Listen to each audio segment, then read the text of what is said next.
സ്വഹീഹുൽ ബുഖാരി ദർസ് 125 കിതാബുൽ വുളു സംബന്ധിച്ച കിതാബ്. അതിൽ അടുത്ത അധ്യായം ബാബു അബുവാലിൽ ഇബിലി വദ്ദവാബി വൽ ഗനമി വമറാബിദിഹ. ബാബു അധ്യായം അബുവാൽ മൂത്രങ്ങളെ സംബന്ധിച്ച്. ബൗലി എന്നതിൻ്റെ ബഹുവചനാണ് അബുവാൽ. അൽ ഇബിലി ഒട്ടകമൂത്രം സംബന്ധിച്ച്. വദ്ദവാബി മറ്റു മൃഗങ്ങളുടെയും. വൽ ഗനമി ആടുകളുടെയും. വ മറാബിദിഹ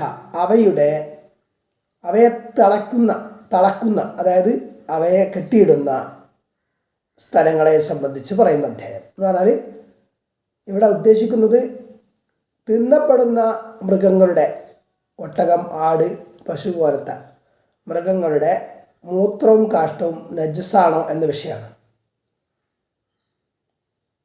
അത് നജസാണോ അല്ലേ എന്ന കാര്യത്തിൽ അഭിപ്രായ വ്യത്യാസമുണ്ട്. ഷാഫി മദ്ഹബ് അനുസരിച്ച് നജസാണ് എന്നാണ് വീക്ഷണം. അപ്പോൾ നജസാണ് എന്ന വീക്ഷണക്കാരും നജസല്ല എന്ന വീക്ഷണക്കാരും ഉണ്ട്. ഇവിടെ പറയുന്ന ഹദീസും ഇതുപോലുള്ള ചില ഹദീസുകളുമാണ് നജസാണ് എന്ന വീക്ഷണക്കാർ, നജസല്ല എന്ന വീക്ഷണക്കാർ തെളിവ് പിടിച്ചിട്ടുള്ളത്. അതായത് ഈ ഹദീസിൽ ഒട്ടകമൂത്രം മരുന്ന് എന്ന നിലയിൽ കുടിക്കാൻ നബി സല്ലല്ലാഹു അലൈഹി വസല്ലം നിർദ്ദേശിച്ചിട്ടുണ്ട്. അപ്പോൾ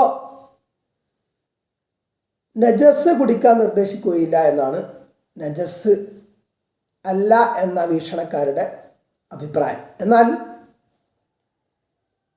മരുന്ന് എന്ന നിലക്ക് നജസായ വസ്തു കഴിക്കുന്നതിൽ ഇളവുണ്ട് എന്നതാണ് മറുവീക്ഷണം. അപ്പോൾ അതുകൊണ്ട് നജസ് അല്ല എന്ന് വരില്ല എന്ന്. അതേപോലെ ആടുകളെ ഒക്കെ കെട്ടിയിട്ട സ്ഥലത്ത് നബി സല്ലല്ലാഹു അലൈഹി വസല്ലം സഹാബാക്കളൊക്കെ നിസ്കരിച്ചതായ റിപ്പോർട്ടുകളുണ്ട്. അതിൻ്റെ അടിസ്ഥാനത്തിൽ ആടുകളെ കെട്ടിയിടുന്ന സ്ഥലത്ത് സ്വാഭാവികമായിട്ടും അതിൻ്റെ കാഷ്ടം മുതലുണ്ടാവുമല്ലോ. അപ്പോൾ ആടുകൾ മാംസം തിന്നപ്പെടുന്ന ജീവികളാണ്. അപ്പോൾ അവയുടെ മാംസവും അവയുടെ കാഷ്ടവും മൂത്രവും നജസല്ല എന്നതാണ് തെളിവ് പറയുന്നത്. എന്നാൽ ഇതിനുള്ള മറുവാദം, അവിടെ നബി സല്ലല്ലാഹു അലൈഹി വസല്ലം അലൈഹി സഹാബാക്കൾ നിസ്കരിച്ചത് എന്തെങ്കിലും പായ പോലുള്ളത് വിരിച്ചിട്ട് അതിന്മേലായിരിക്കാം, അതല്ലെങ്കിൽ കാഷ്ടവും മൂത്രവും ഇല്ലാത്ത സ്ഥലം നോക്കി നിസ്കരിച്ചതായിരിക്കാം എന്നതൊക്കെയാണ്. ഇനി നമുക്ക് ഹദീസിലേക്ക് കടക്കാം. അതിനു മുമ്പ് ഒരു അസർ കൊടുത്തിട്ടുണ്ട്, ഒരു താരീഖായിട്ട് മുസ്നദായി പൂർണ്ണ സനദോട് കൂടി കൊടുത്തതല്ല. അതേസമയം അത് സ്വഹീഹായ റിപ്പോർട്ട് തന്നെയാണ്. വസല്ല അബൂ മൂസ ഫി ദാരിൽ ബരീദ്. അബൂ മൂസ അഷ്അരി റളിയല്ലാഹു അൻഹു എന്ന സഹാബി, അദ്ദേഹം ദാറുൽ ബരീദിൽ നിസ്കരിച്ചു. വസ്സിർഖീൻ, കാഷ്ടവുമുള്ള, അത് ദാറുൽ ബരീദിൻ്റെയും സിർഖീനിൻ്റെയും ദാറ്. അപ്പം സിർഖീൻ എന്ന് പറഞ്ഞാൽ കാഷ്ടക്കുള്ള സ്ഥലം എന്നതാണ്. വൽ ബരിയത്തു ഇലാ ജംബിഹി, അദ്ദേഹത്തിൻ്റെ ഒരു ഭാഗത്ത്, അതായത് അടുത്ത് തന്നെ ബരിയത്ത് എന്ന് പറഞ്ഞാൽ തുറസായ സ്ഥലം ഉണ്ടായിരിക്കെ. ഫഖാല, അങ്ങനെ അദ്ദേഹം പറഞ്ഞു, ഹാ ഹുന വസമ്മ സവ, എന്നാൽ ഇവിടെയും അവിടെയൊക്കെ തുല്യം തന്നെ, അവിടെ നിസ്കരിക്കുക എന്ന അർത്ഥം. ഇവിടെ ദാറുൽ ബരീദ് എന്നതുകൊണ്ട് ഉദ്ദേശിക്കുന്നത് കൂഫയിലുള്ള ഒരു സ്ഥലമാണ്. അപ്പോൾ ഖലീഫമാരിൽ നിന്ന് അമീറുകളിലേക്ക് റസൂലുമാർ, അതായത് ദൂതന്മാർ കത്തുകളൊക്കെ കൊണ്ടുവരുമ്പോൾ അവിടെ ഈ പറഞ്ഞ സ്ഥലത്ത് ദാറുൽ ബരീദിലായിരുന്നു തങ്ങിയിരുന്നത്. ഉമർ റളിയല്ലാഹു ഉസ്മാൻ റളിയല്ലാഹു ഒക്കെ ഭരണകാലത്ത് അബൂ മൂസ അഷ്അരി കൂഫയിലെ അമീറായിരുന്നു. അപ്പോൾ ബരീദ് എന്നുള്ളതിൻ്റെ അടിസ്ഥാന അർത്ഥം യാത്രക്കൊക്കെ വേണ്ടിയിട്ട് നിർത്തപ്പെട്ട വാഹനം ആയിട്ടുള്ള മൃഗം ആണ്. പിന്നെ ആ വാഹനത്തെ സഞ്ചരിക്കുന്ന മെസ്സഞ്ചർ, ദൂതനും ബരീദ് എന്ന് പറയാൻ തുടങ്ങി. ഇവിടെ ഈ മൃഗത്തെ കെട്ടിയിടുന്ന സ്ഥലമാണ് ബരീദ്, ദാറുൽ ബരീദ്. പിന്നെ ഇവിടെ ഈ ഹദീസിൽ പറയുന്ന ദാറുൽ ബരീദ് അവിടെ കൂഫയുടെ അടുത്തുള്ള ഇങ്ങനെയുള്ളൊരു സ്ഥലമാണ് എന്നതാണ് മനസ്സിലാക്കേണ്ടത്.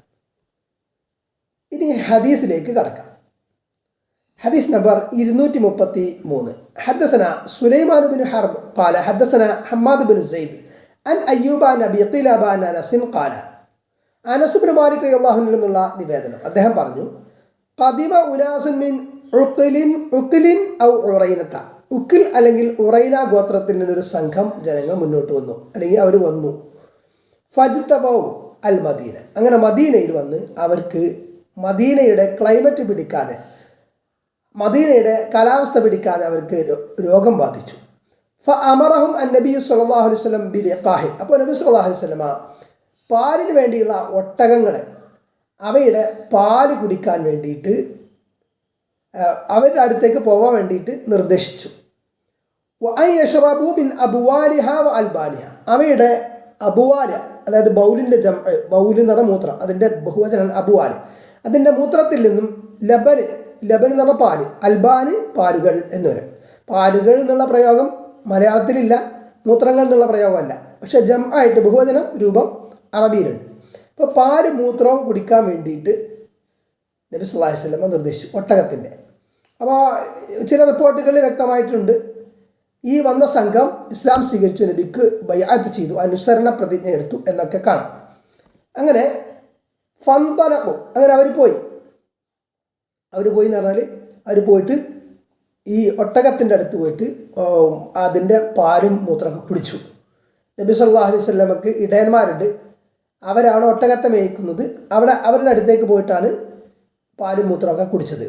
ഇതൊക്കെ ഇതിൽ ഷോർട്ടായിട്ട് പറഞ്ഞതാണ്. ഫലമ്മ സ്വഹു, അങ്ങനെ അവർ ആരോഗ്യവാന്മാരായപ്പോൾ, അതായത് അവർ റിക്കവറി ആയപ്പോൾ, ഈ അസുഖത്തിൽ നിന്ന് മുക്തമായപ്പോൾ, ഖതലു റാഇയൻ നബി സല്ലല്ലാഹു അലൈഹി വസല്ലം, അവരെന്ത് ചെയ്തു? നബി സല്ലല്ലാഹു അലൈഹി വസല്ലമയുടെ മേക്കാരനെ, ഇടയനെ അവർ വധിച്ചു. അവരെ കാര്യം കഴിഞ്ഞപ്പോൾ അവരെന്ത് ചെയ്തു? കൊന്നു. അങ്ങനെ അവർ മുർത്തദ്വായി. വസ്താഖു അന്നഅമ, അങ്ങനെ അവർ ഒട്ടകങ്ങളെ ഓടിച്ച് കൊണ്ടുപോയി. നബി സല്ലല്ലാഹു അലൈഹി വസല്ലമയുടെ ഒട്ടകങ്ങളെ ഇടയനെ കൊന്നിട്ട് ഓടിച്ചു കൊണ്ടുപോയി. ഇപ്പോൾ ചില റിപ്പോർട്ടുകൾ കാണാം 2 അല്ലെങ്കിൽ അതിൽ കൂടുതലൊക്കെ ഇടയന്മാരുണ്ടായിരുന്നു. അതിൽ ഈ 2 ഇടയന്മാരിൽ ഒരാളെയാണ് കൊന്നത്. യസാർ എന്ന ഒരു സ്വഹാബി നബി സല്ലല്ലാഹു അലൈഹി വസല്ലമയുടെ ഇടയനെയാണ് കൊന്നത് എന്ന്. മറ്റേ ആൾ ആർത്തട്ടഹസിച്ചു. അങ്ങനെ ഈ വിവരം നബി സല്ലല്ലാഹു അലൈഹി വസല്ലമയുടെ അടുത്തെത്തി. ഫജാ അൽ ഖബറു ഫി അവ്വലിൻ നഹാരി, അങ്ങനെ പകലിൻ്റെ ആദ്യത്തിൽ തന്നെ വിവരം, അതായത് പ്രഭാതത്തിൽ തന്നെ വിവരം നബി സല്ലല്ലാഹു അലൈഹി വസല്ലമയുടെ അടുത്തെത്തി. ഫബഅസ ഫി ആസാരിഹിം, അപ്പോൾ അവരുടെ അസർ, അടയാളങ്ങൾക്ക് നബി ആളയച്ചു. എന്ന് പറഞ്ഞാൽ നബി സല്ലല്ലാഹു അലൈഹി വസല്ലമ ഈ കൊള്ളക്കാരെ, ഈ കൊന്ന് ആടുകളെയും ഒട്ടകങ്ങളെയും കൊണ്ട് കടന്നു കളഞ്ഞ ക്രൂരന്മാരെ, അവരെ തെരഞ്ഞു പിടിക്കാൻ വേണ്ടിയിട്ട് ആളയച്ചു, സ്വഹാബാക്കൾ അയച്ചു. അവർ 20 പേര് അടങ്ങുന്ന ഒരു സംഘമായിരുന്നു എന്ന് ചില റിപ്പോർട്ടുകളിൽ കാണാം. ഫലമ്മർത്തഫ നഹാർ, അങ്ങനെ പകല് പൂർത്തിയായപ്പോൾ ജി അബി, അവരെ കൊണ്ടുവരപ്പെട്ടു. പകല് ഫലമ്മർത്തഫ നഹാർ പറഞ്ഞാൽ പകല് ഉയർന്നപ്പോൾ എന്ന് പറഞ്ഞാൽ ഉദ്ദേശിക്കുന്നത് ഉച്ചയായപ്പോഴേക്ക് ഈ കൊള്ളക്കാരെ, ഈ ശത്രുക്കളെ, ക്രൂരന്മാരെ അവരെ തിരിച്ച് കൊണ്ടുവരപ്പെട്ടു. നബി സല്ലല്ലാഹു അലൈഹി വസല്ലം സന്നിധിയിൽ ഹാജരാക്കപ്പെട്ടു. അങ്ങനെ അമറ, അപ്പോൾ നബി സല്ലല്ലാഹു അലൈഹി വസല്ലം കൽപ്പിച്ചു. നബി സല്ലല്ലാഹു അലൈഹി വസല്ലമയുടെ കൽപ്പന പ്രകാരം ഫഖതഅ ഐദിയഹും, അവരുടെ കൈകൾ ഛേദിച്ചു, കൈകൾ മുറിച്ചു. വ അർജുലഹും, അവരുടെ കാലുകളും. വ സുമിറത്ത് അയുനുഹും, അവരുടെ കണ്ണുകൾ എന്ത് ചെയ്തു? കുത്തിയെടുത്തു. വ അൽഖു ഫിൽ ഹർറത്തി, അവർ നല്ല ചൂടുള്ള കറുത്ത കല്ലുകളുള്ള സ്ഥലത്ത് അവരെ ഇടപ്പെട്ടു, അവിടെ ഇട്ടു. യസ്തസ്ഖൂന, എന്നിട്ട് അവർ വെള്ളം ചോദിക്കുമായിരുന്നു. ഫല യുസ്ഖൂൻ, അവർക്ക് വെള്ളം നൽകപ്പെടുമായിരുന്നില്ല. അങ്ങനെ അവർ ചാവോളം, അവർ മയ്യത്താവോളം അവരെ നിലനിർത്തി എന്നതാണ്. അപ്പോൾ ഇവിടെ ഉക്കിൽ അല്ലെങ്കിൽ ഉറൈന ഗോത്രക്കാർ എന്നാണ് റിപ്പോർട്ടുകളിൽ വന്നിട്ടുള്ളത്.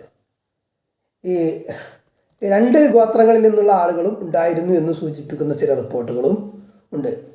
ഇവിടെ മനസ്സിലാക്കേണ്ട ഒരു വിഷയം, നബി സല്ലല്ലാഹു അലൈഹി വസല്ലം ശക്തമായിട്ട് നിരോധിച്ചിട്ടുണ്ട് ശത്രുക്കളുടെ യുദ്ധ സമയത്ത് ശത്രുക്കൾ വധിക്കപ്പെടുമ്പോൾ അവരുടെ മയ്യത്ത് മ്യൂട്ടിലേറ്റ് ചെയ്യുക, മസുലത്ത് എന്ന് പറയും. അതായത് മയ്യത്തിനെ വികൃതമാക്കുക, മയ്യത്തിൻ്റെ ശരീരം വികൃതമാക്കുക എന്ന് നബി സല്ലല്ലാഹു അലൈഹി വസല്ലം നിരോധിച്ച കാര്യം. പക്ഷേ ഇവിടെ സ്വഹീഹായ ഹദീസിൽ അങ്ങനെ ചെയ്തതായിട്ടാണല്ലോ മനസ്സിലാകുന്നത്. ശരീരം വികൃതമാക്കി, അതായത് കൈകളും കാലുകളും ഒക്കെ മുറിച്ചിട്ട്, എന്ന് മാത്രമല്ല കണ്ണുകൾ ചൂഴ്ന്നെടുത്തു, ഇതൊക്കെ ചെയ്തു. ഇതിൻ്റെ കാരണം എന്താണ്? ഇവിടെ ഖിസാസ്, പ്രതികാരം എന്ന നിലക്കാണ് ഇത് ചെയ്തത് എന്നാണ്, പ്രതിക്രിയ. ഖുർആനിൽ പറയുന്നുണ്ട്, വഇൻ ആഖബതും ഫആഖിബു ബിമിസ്ലി മാ ഊഖിബതും ബി. ഇനി നിങ്ങൾ ശിക്ഷിക്കുകയാണെങ്കിൽ വഇൻ ആഖബതും ഫആഖിബു, നിങ്ങൾ ശിക്ഷിക്കുക, ബിമിസ്ലി മാ ഊഖിബതും ബി, നിങ്ങൾ ശിക്ഷിക്കപ്പെട്ടതിന് തുല്യമായിട്ട് ശിക്ഷിക്കാം, അതിൻ്റെ അപ്പുറം പോകരുത് എന്നത് കൂടിയാണ് ഇതിൻ്റെ ആശയം. അപ്പോൾ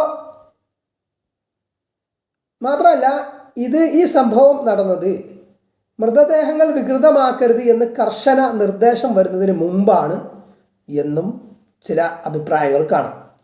ഇവിടെ നബി സല്ലല്ലാഹു അലൈഹി വസല്ലമയുടെ ഇടയൻ അവരെ സഹായിക്കുകയും അവർക്ക് ആവശ്യമായ പാലും എല്ലാം നൽകുകയും അങ്ങനെ അവർക്ക് രോഗമുക്തി ആവുകയൊക്കെ ചെയ്തു.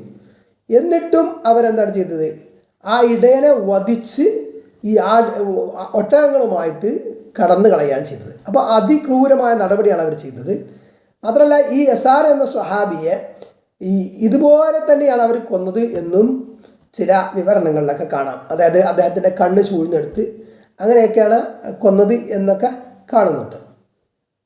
ഇനി ശത്രുക്കളുടെ മയ്യത്ത് മൃതദേഹമാണെങ്കിലും അത് മസുലത്ത് ചെയ്യാൻ പാടില്ല, അതായത് അത് വികൃതമാക്കാൻ പാടില്ല എന്ന് നബി സല്ലല്ലാഹു അലൈഹി വസല്ലമ പറയുന്നൊരു ഹദീസ് കാണാം. സ്വഹീഹ് മുസ്ലിമിന് വന്നൊരു ഹദീസിൻ്റെ ഭാഗം.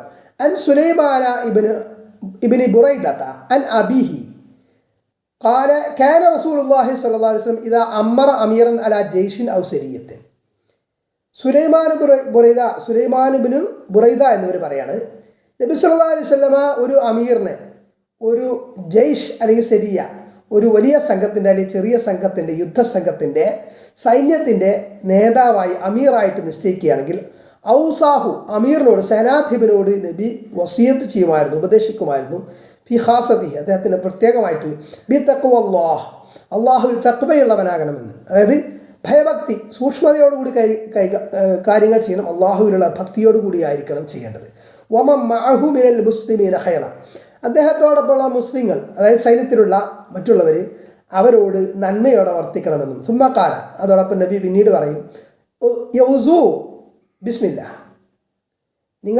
നീ എന്ത് ചെയ്യണം? നിങ്ങൾ സൈന്യത്തിനോട് നബിയുടെ നിർദ്ദേശമാണ്, നിങ്ങൾ അള്ളാഹുവിൻ്റെ നാമത്തിൽ ബിസ്മില്ല ചൊല്ലിയിട്ട് യുദ്ധം ചെയ്യണം. ഫീ സബീലില്ല, അള്ളാഹുവിൻ്റെ മാർഗത്തിൽ. ഖാതിലു മൻ കഫറ ബില്ല, അള്ളാഹുവിൽ അവിശ്വസിച്ചവരോട് നിങ്ങൾ യുദ്ധം ചെയ്യണം എന്ന് പറഞ്ഞാൽ പ്രതിരോധം എന്ന നിലക്കാണ് ഇസ്ലാമിക യുദ്ധം. അതല്ലാതെ കണ്ട കാഫിറുകളെ മുഴുവൻ, മുസ്ലിങ്ങളല്ലാത്തവരെ മുഴുവൻ വകവരുത്തുക എന്നതല്ല. ഇസ്ലാമിക സാമ്രാജ്യത്തിൽ, ഇസ്ലാമിക ഭരണകൂടത്തിൽ ആ മുസ്ലിങ്ങളും സമാധാനത്തോടു കൂടി ജീവിച്ചിരുന്നു. അവരുടെ പ്രൊട്ടക്ഷനും മുസ്ലിം സൈന്യം ഏറ്റെടുത്തിരുന്നു. പക്ഷേ യുദ്ധാവസരത്തിൽ അവിടെ അവിശ്വാസികളാണല്ലോ ശത്രുക്കളായിട്ട് യുദ്ധരംഗത്തുള്ളത്, ഇസ്ലാമിനെതിൽ മുസ്ലിങ്ങൾക്കെതിൽ. ആ സമയത്ത് ഉള്ള കാര്യമാണ് പറയുന്നത്, യൗസു വലാ തവല്ലു, നിങ്ങൾ എന്ത് ചെയ്യണം? യുദ്ധം ചെയ്യണം, പക്ഷേ നിങ്ങൾ എന്ത് ചെയ്യരുത്? വലിയ പാടില്ല. വലാ തവല്ലു, നിങ്ങൾ വഞ്ചന കാണിക്കരുത്. അതായത് യുദ്ധത്തിൽ പിടിച്ചടക്കുന്ന മുതൽ സമ്പത്ത് അതിലൊന്നും വഞ്ചന കാണിക്കരുത്. വലാ തവദിറു, വഞ്ചിക്കരുത്. വലാ തംസുലു എന്ന് കാണാം അവിടെ വിഷയം. അതായത് മൃതദേഹത്തിന് മസുലത്ത് ചെയ്യരുത്, അതിന് എന്ത് ചെയ്യരുത്? മൃതദേഹത്തെ വികൃതമാക്കുന്ന കോലത്തിൽ ആക്കരുത്, വികൃത കോലത്തിലാക്കരുത് എന്ന്. വലാ തഖ്തുലു വലീദൻ, കുട്ടികളെ കൊല്ലുകയും അരുത് എന്ന് നബി സല്ലല്ലാഹു അലൈഹി വസല്ലമ പറഞ്ഞതായിട്ട് കാണാം. ഇനി അടുത്ത ഹദീസ് 234. ഹദ്ദസന ആദമു ഖാല ഹദ്ദസന ശുഅബത്തു ഖാല അഖ്ബർന അബുത്തിയാഹ് യസീദ് ബിൻ ഹുമൈദ് അൻ അനസ് ഖാല, അനസ് ബിൻ മാലിക് റളിയല്ലാഹു അൻഹു എന്നുള്ള മറ്റൊരു റിപ്പോർട്ട്. കാന നബി സല്ലല്ലാഹു അലൈഹി വസല്ലം യുസല്ലി ഖബല അൻ യുബ്ന അൽ മസ്ജിദ്, മസ്ജിദുകൾ പണിയപ്പെടുന്നതിന് മുമ്പ് നബി സല്ലല്ലാഹു അലൈഹി വസല്ലം നിസ്കരിക്കുമായിരുന്നു. ഫി മറാബിൽ വനം, ആടുകളുടെ മേച്ചിസ്ഥാനത്ത്, ആടുകളുടെ ആട്ടിൻകൂട് എന്നൊക്കെ പറയാം, അവിടെ നിസ്കരിച്ചിരുന്നു. ആടുകളെ കെട്ടിയിരുന്ന സ്ഥലങ്ങളിൽ നമസ്കരിക്കാറുണ്ടായിരുന്നു എന്നതാണ്. അപ്പോൾ ഇതും തിന്നപ്പെടുന്ന ജീവിയുടെ മൂത്രവും കാഷ്ടവും നജസല്ല എന്ന അഭിപ്രായക്കാർ തെളിവാക്കുന്നുണ്ട്. എന്നാൽ അത് ചിലപ്പോൾ എന്തെങ്കിലും വിരിച്ചിട്ടോ അല്ലെങ്കിൽ നജസ് ഇല്ലാത്ത കാഷ്ടം അല്ലെങ്കിൽ മൂത്രം ഇല്ലാത്ത സ്ഥലം നോക്കിയോ നിസ്കരിച്ചതാവാം എന്നതാണ് പിന്നെ നജസാണ് എന്ന വീക്ഷണക്കാർ തെളിവായിട്ട് അല്ലെങ്കിൽ ന്യായമായിട്ട് പറയുന്നത്. അല്ലാഹു അഅലം.